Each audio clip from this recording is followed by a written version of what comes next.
check the broadcasting. We'll start in a minute.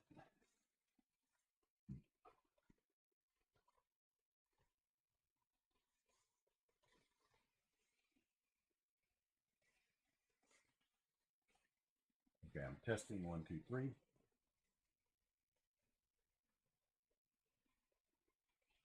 All right, we're good. I'll start in a minute.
Turns out that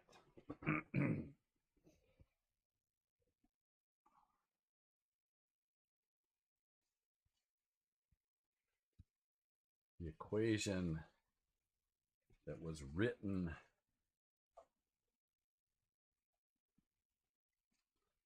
in that term, let me see.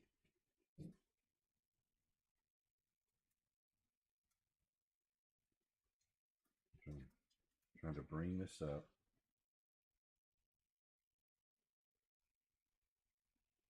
Turns out it was not exactly the correct equation. From the old version of the fluids book, this is what the equation is.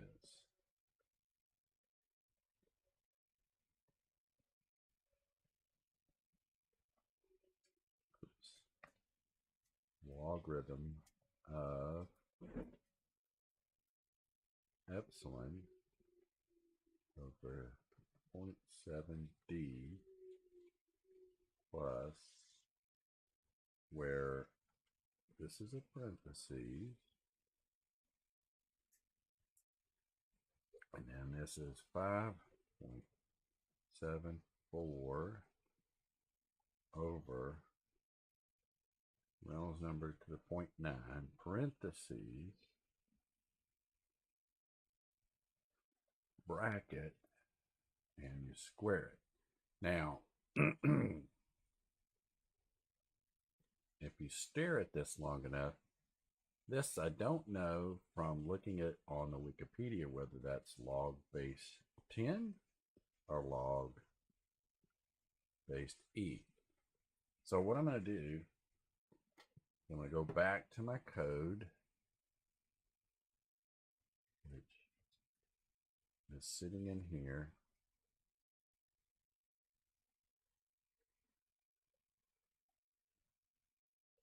And make sure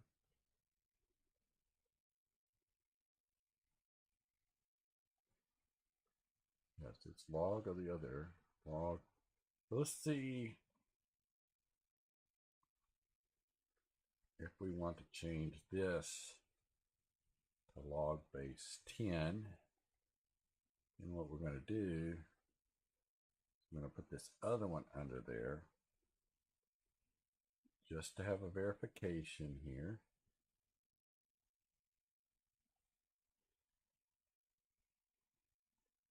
One 0.325 divided by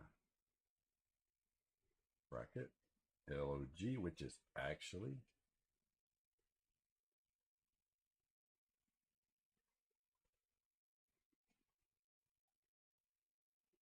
now what I'm going to do is close the parentheses, close it again. I'm going to square it. This time I'm going to say it's F1.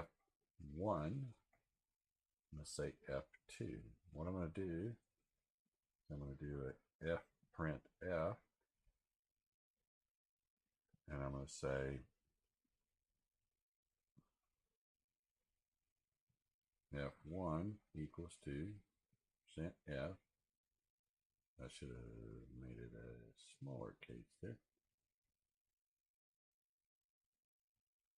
And then I'll say F2 equals to percent F carriage return F1 and F2. And what I want to do is I just want to take this out for the moment. And what I want to do is save. I think I can just hit F5. Oops. Oops. Okay, that wasn't an F5, I think. Have to do function F5. Uh-oh. Something happened here. Okay, so I'm going to have to do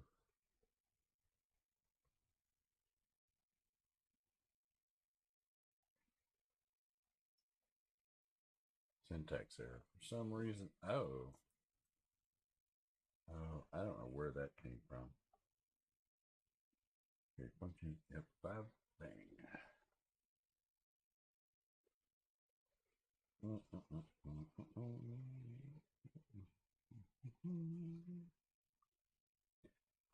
F5. Okay, so why did I have that? Here's what I'm going to do, F5.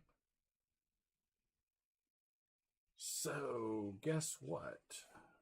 If we look at these, they're pretty close to the same thing. So it turns out that the item on the internet was a log base 10, not a natural log.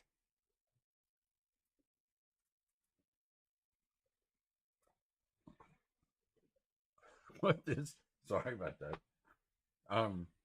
What this ends up with is that we're okay, either one. I'm going to now take this out and go back. And what I'll do, I don't know which one you want to take, but here, let's just take this one.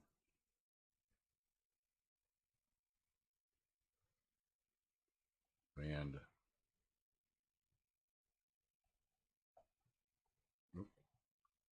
comment both of those out. And we'll run it now. Okay.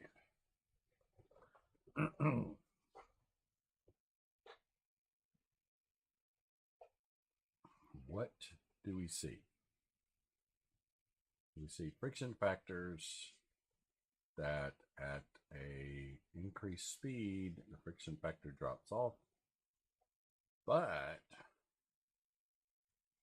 one of the things we have not done, and what I want to do now I'm going to show you the traditional way of doing this, and next time I'm going to show you the way I do it. I don't generally do it this way. Let me find his. Okay. Did I not copy the pump curve? I did not copy the pump curve. Let's go and copy the pump curve from the book.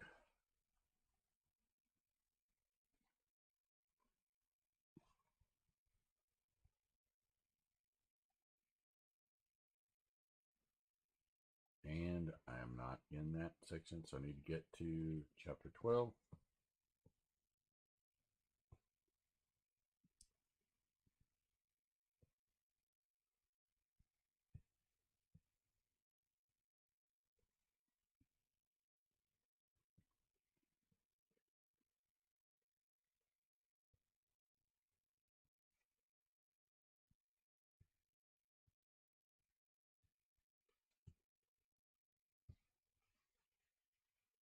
Where am I at? Oh, 11.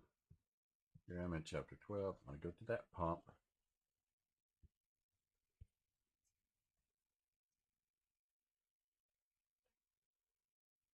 Here's what I'm going to do. I'm going to go in here, and I'm going to like this, and we're going to drive. I'm going to leave these little marks on here. Actually, you know what? I think I'm going to take those marks off. I don't want to confuse the issue.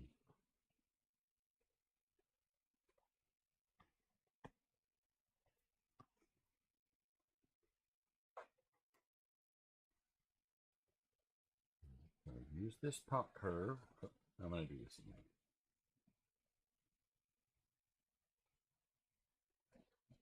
And show you how it was done in the olden days. And then I'm going to show you a slight alteration here. Okay.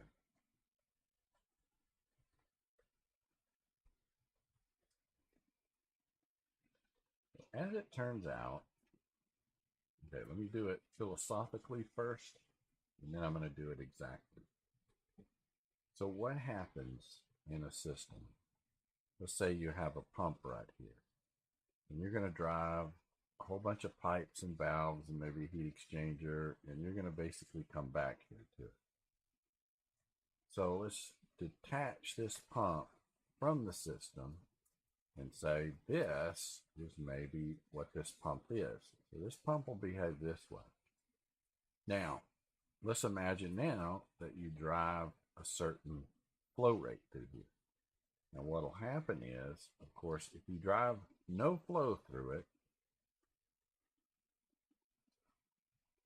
then you're not going to get any delta P. So it's going to sit here like this. No flow, very, very, very, very, very slow flow. The pressure here at 1 and the pressure here at 2. The delta P across here is going to be pretty much 0. But then as you increase it, what's going to happen is you're going to get a curve that looks like this. Now, take this curve,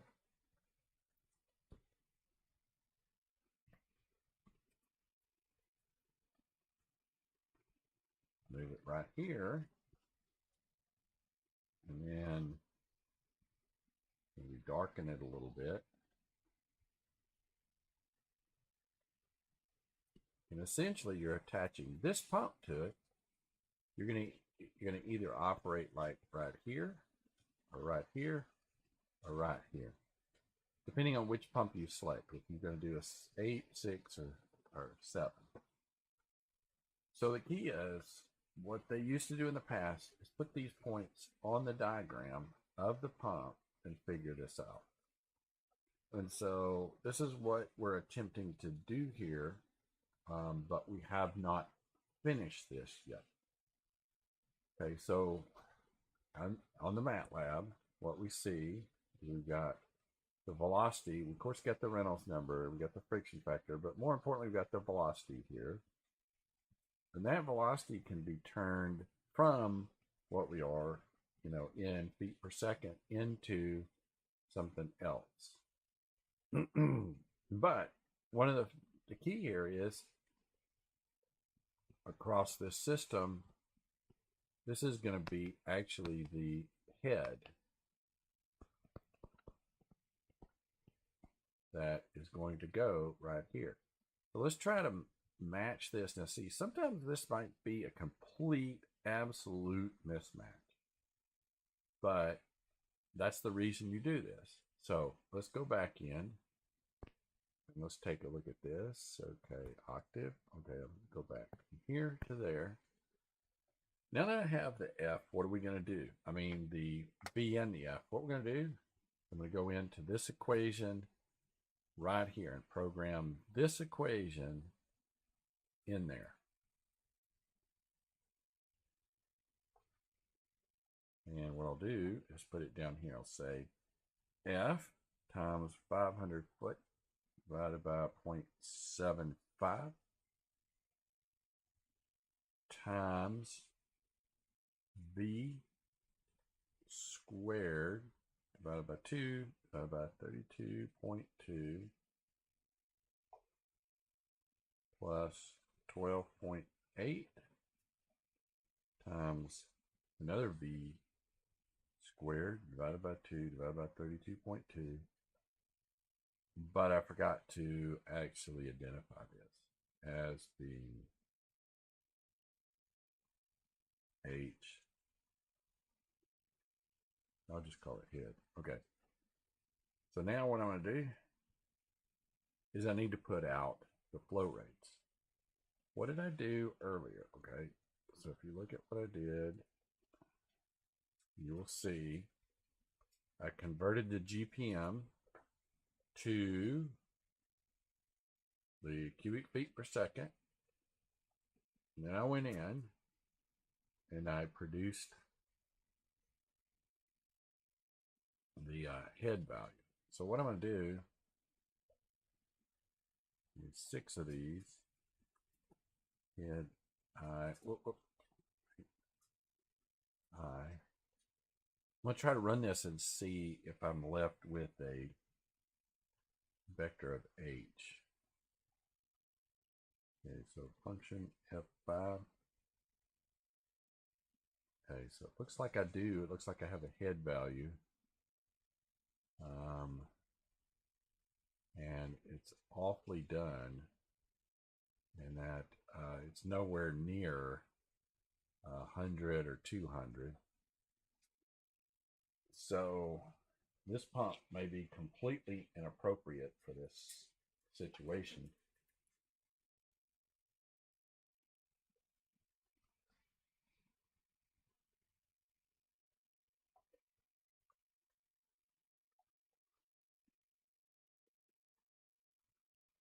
Okay, so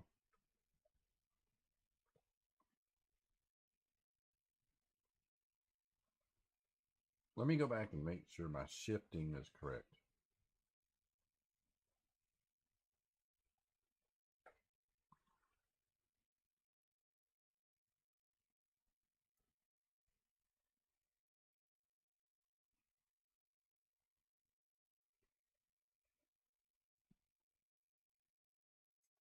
I don't know about 1.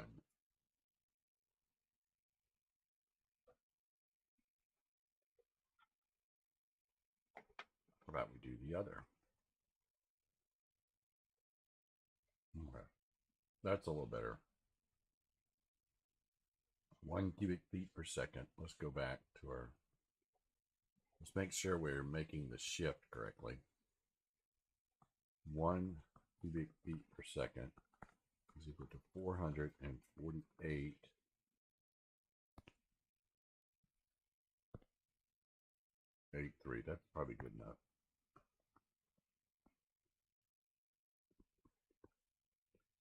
So now if I want cubic feet per second, I will take, let's say I have 100 gallons per minute.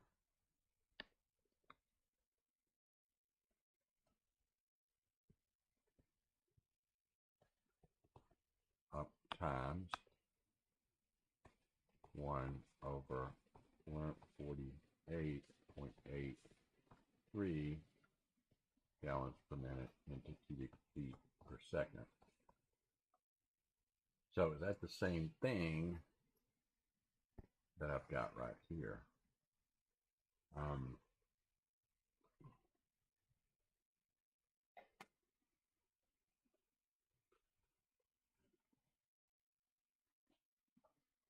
So here's what I'll do. So let's say 100. If I put a breakpoint here, can you put breakpoints on this? Save it. Okay, there's a breakpoint. I can run it to the breakpoint, maybe. Maybe I can't.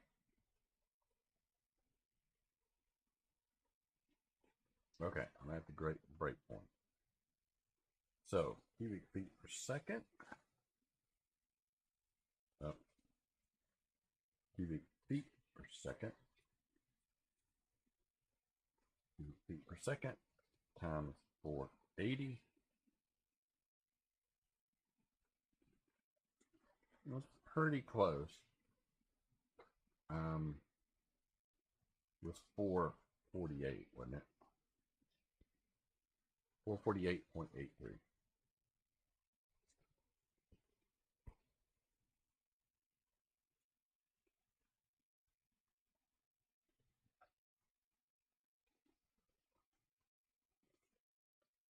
So yeah.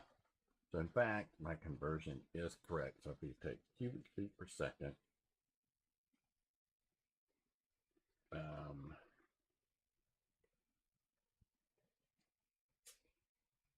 I have 1 cubic feet per second, 448 gallons per minute. My conversion went right. So what I need to do is I need to run all the way to 320. So here's what I'm going to do. Okay, so I'm going to do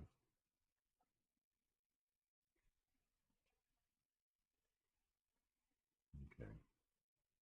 Computer's not acting very good.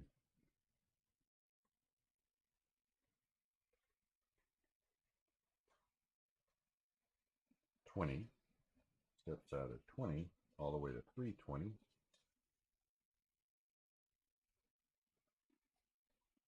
Now I'm going to hit a save. And I'm going to hit a function F5 and see what my, I went all the way to 0.71. Now I'm going to just continue. Let's see.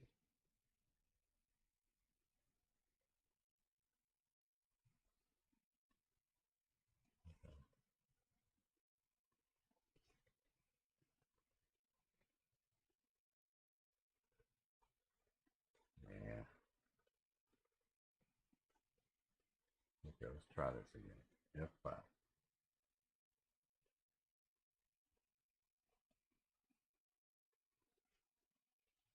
Okay, wait a minute.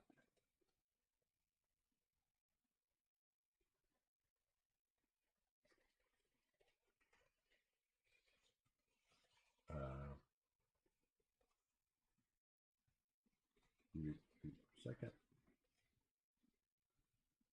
Oh my God.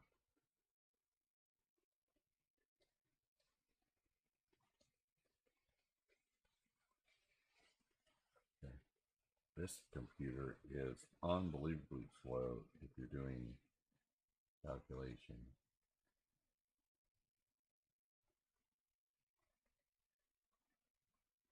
Okay. So I'm going to have to pick a completely different pump here on this one. So,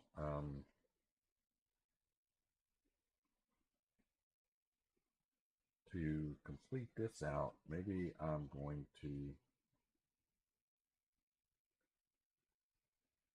go all the way back and restate and refine myself a better pump and produce a better lecture than I'm doing, because what all I'm going to do here is confuse the issue. So what I'm going to do Let me see how many people are on the stream right now.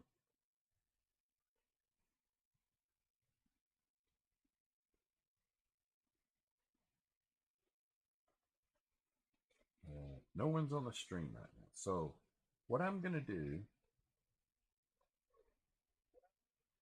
I'm going to go in and make a better lecture, and then I'm going to get things set up so I can get several pumps, some of which would be appropriate, and show you the two ways you can do this, the way it was done in the past and the way it's done today.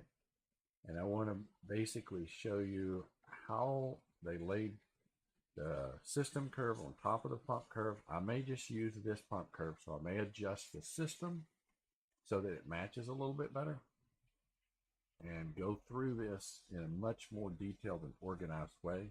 I am sorry, but I thought that this pump would be appropriate for this, and I'm going to show you, try to do something a little bit better for Friday. And I may produce some of the lecture tomorrow. So I will send you an email, because one of the things that I'm seeing, this is what I'm seeing. Seeing that this system that we have is probably going to end up like this. So what happens is these pumps will be moving and operating out here, and I need to discuss why you really want them to operate about right there. You want a system curve right here. So I need to organize and go pick a series of pumps, describe what each of these terms are. There's a brake horsepower across here. I'll show you where that's coming from. I'll even discuss the net positive suction head required, and basically a list here. What I really want to do is make sure you know how to do pump selections. Plus, there is one of these on the file.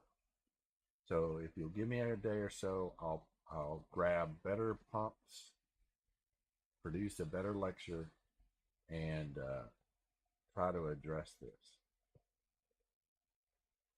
So with that, I think I'm going to go ahead and drop off, and we're going to come back in here probably tomorrow and produce another lecture. We'll see how that goes.